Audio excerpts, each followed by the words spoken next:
वैभव और लक्ष्मी प्राप्ति के लिए अद्भुत चमत्कारी प्राचीन व्रत वैभव लक्ष्मी व्रत करने का नियम 1। यह व्रत सौभाग्यशाली स्त्रियां करें तो उनका अति उत्तम फल मिलता है, पर घर में यदि सौभाग्यशाली स्त्रियां न हो तो कोई भी स्त्री एवं कुमारिका भी यह व्रत कर सकती है। 2। स्त्री के बदले पुरुष भी यह व्रत करे तो उसे भी उत्तम फल अवश्य मिलता है। 3। यह व्रत पूरी श्रद्धा और पवित्र भाव से करना चाहिए, खिन्न होकर या बिना भाव से यह व्रत नहीं करना चाहिए। 4। यह व्रत शुक्रवार को किया जाता है। व्रत शुरू करते वक्त 11 या 21 शुक्रवार की मन्नत रखनी पड़ती है और बताई गई शास्त्रीय विधि अनुसार ही व्रत करना चाहिए। मन्नत के शुक्रवार पूरे होने पर विधिपूर्वक और बताई गई शास्त्रीय रीति के अनुसार उद्यापन करना चाहिए। यह विधि सरल है, किंतु शास्त्रीय विधि अनुसार व्रत न करने पर व्रत का जरा भी फल नहीं मिलता है। 5। एक बार व्रत पूरा करने के पश्चात फिर मन्नत कर सकते हैं और फिर से व्रत कर सकते हैं। 6। माता लक्ष्मी देवी के अनेक स्वरूप हैं, उनमें उनका धन लक्ष्मी स्वरूपी वैभव लक्ष्मी है और माता लक्ष्मी को श्रीयंत्र अति प्रिय है।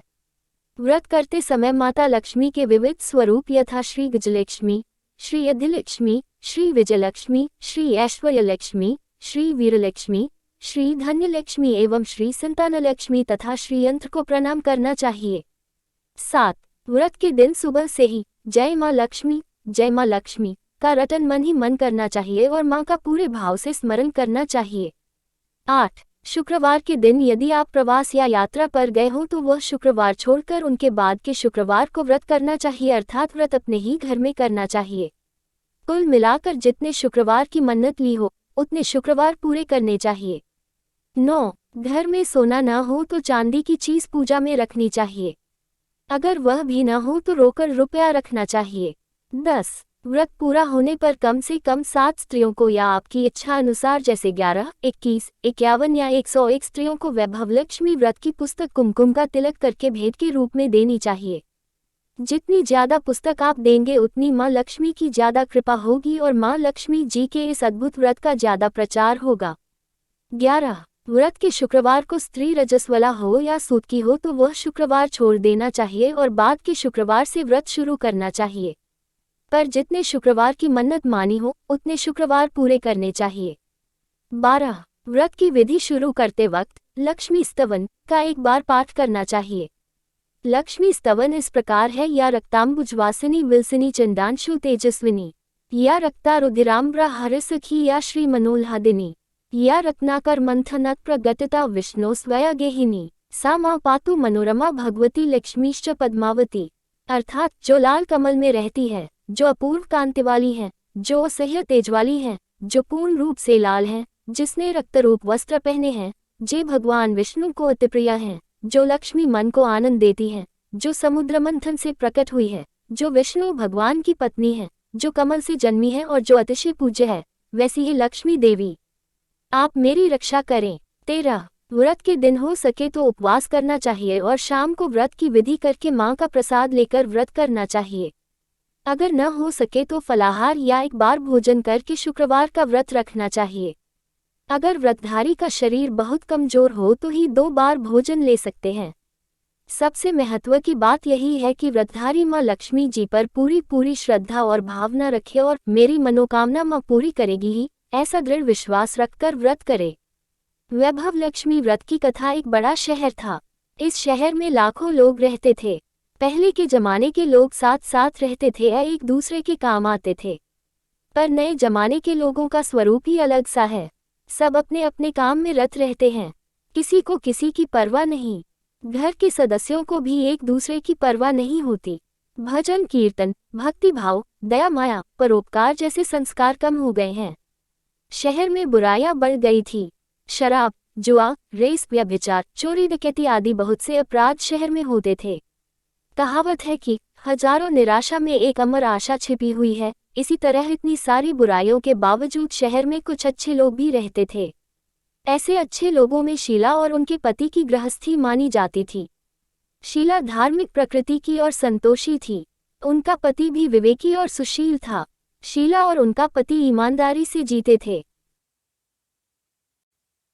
और प्रभु भजन में अच्छी तरह समय व्यतीत कर रहे थे।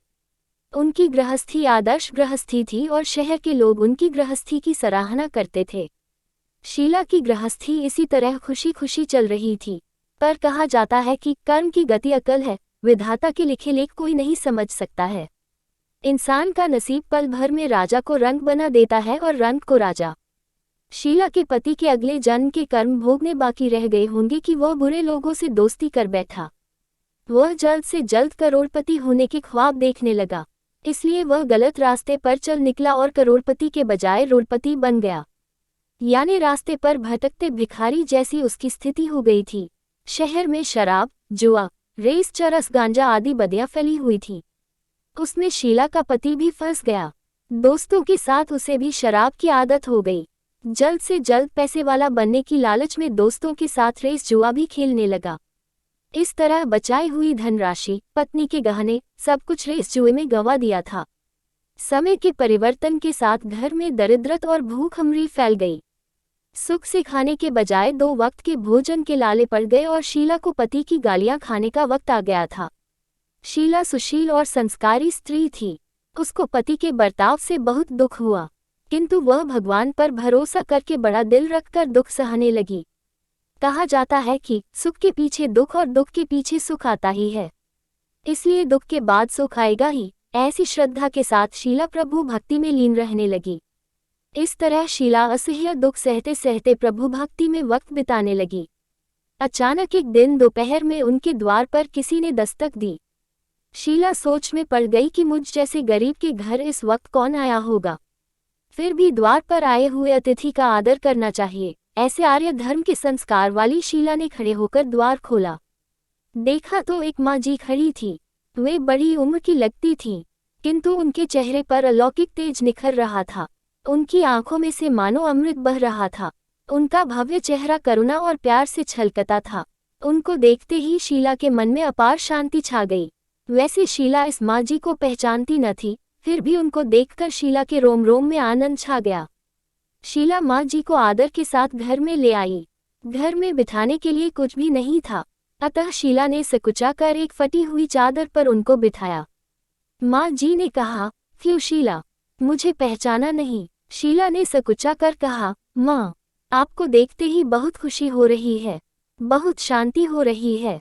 ऐसा लगता है कि मैं बहुत दिनों से जिसे ढूंढ रही थी वे आप ही हैं, पर मैं आपको पहचान नहीं सकती। माँ जी ने हंसकर कहा, क्यों भूल गई? हर शुक्रवार को लक्ष्मी जी के मंदिर में भजन कीर्तन होते हैं, तब मैं भी वहाँ आती हूँ।